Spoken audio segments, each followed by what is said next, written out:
On the afternoon of February the 11th, 1851, a weary, travel-worn man dismounted from his horse outside an inn at Guyong near Bathurst, New South Wales. As he led the sweating animal to a water trough in the yard, a woman appeared on the veranda. Would you be needing a room for the night, sir? Indeed I would, Mrs. Lister. It's Mr. Hargraves. Behind so much dust, I didn't recognize you. You're a sight for sore eyes, dear lady. The years have treated you well. You look younger and prettier than ever. Oh, get along with you now. Oh, upon my soul, it's the truth. Oh, well, if you insist, I'll take your word for it. But tell me, where have you been all this while? America, Mrs. Lister.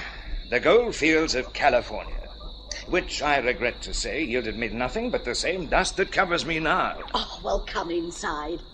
While you get cleaned up, I'll fix you a good meal. And you can tell me all about it. Half an hour later, over a plate of roast beef and a pint of ale, Hargraves told Mrs. Lister of his fruitless quest for gold in California. After prospecting there for 3 years, he'd returned to Australia to play a hunch. It's the same kind of country around these parts, Mrs. Lister. I couldn't help but be struck by the similarity of the land formation and even the soil itself. So reason told me, if there's gold there, it must be here. It has to be. Have you spoken of this to others? Oh, by the score. But unfortunately, nobody seems to agree with me. Not a penny could I borrow in Sydney to finance an expedition, nor even to purchase the tools I need. I've nothing but the clothes I stand in and the decrepit apology for a horse that conveyed me here. But I know I'm right, Mrs. Lister. There's gold out there, maybe more than in all California. And if I have to crawl on my knees and dig with my bare hands, I'll find it. Oh, you're too fine a gentleman for that, Mr. Hargraves. I've some tools in the shed you can borrow, and a fresh horse that needs exercise. Ah, dear lady, in the whole world there's no gold that can match the purity of the gold in the generous heart that beats within your breast. Oh, you always were a one with the words, Mr. Hargraves. Now, what would you say to another slice of beef? I'm sure it'll do you no harm. The next morning, Hargraves set off in the company of Mrs. Lister's 18-year-old son, John, along with a strong horse and an assortment of digging implements.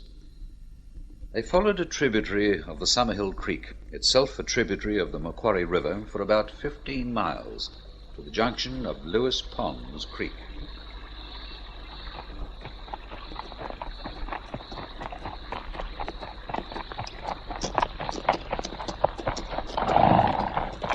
Yeah, this looks like a likely place, lad.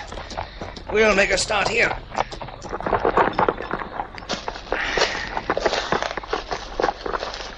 Looks like any other place to me. Well, if I didn't know better, I'd swear I was back in the Sacramento Valley. Where's that? California, lad. The very center of the gold fields. How deep do we have to dig? Yeah, we can't have you exerting yourself. You rest up. Just watch and learn. I'll show you how it's done. John Lister sat down on a nearby rock, convinced that they were on a wild goose chase. Casually, he looked on as Hargraves dug a pan full of earth and proceeded to wash it in the creek. What are you doing that for? Come here, lad. Well, look in the pan. Tell me what you see.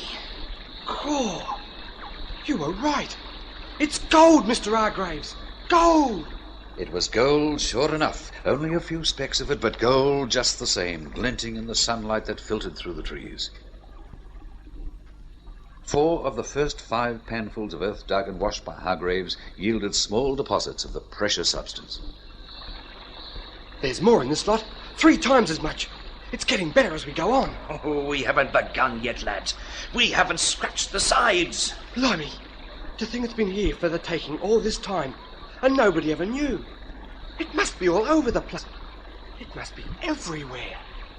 Before returning to Sydney to inform the Colonial Secretary of his find, Hargraves thoroughly explored the area that was to transform Australia from a quiet pastoral backwater into a teeming land of fortune-seekers. In due course, he received government grants totaling almost £20,000 for his discovery, a great deal of money in those days. John Lister went uncompensated, Many years later, he lodged an official claim that he, not Hargraves, was the discoverer of the first payable gold in the country. But he died before the claim could be heard, and Hargraves was already dead. Be that as it may, there can be no disputing the fact that it was the vision of Edward Hammond Hargreaves that launched one of Australia's most lucrative industries, a vision that first bore fruit on that summer's day in February 1851. Cool. You were right. It's gold, Mr. Hargraves. Gold!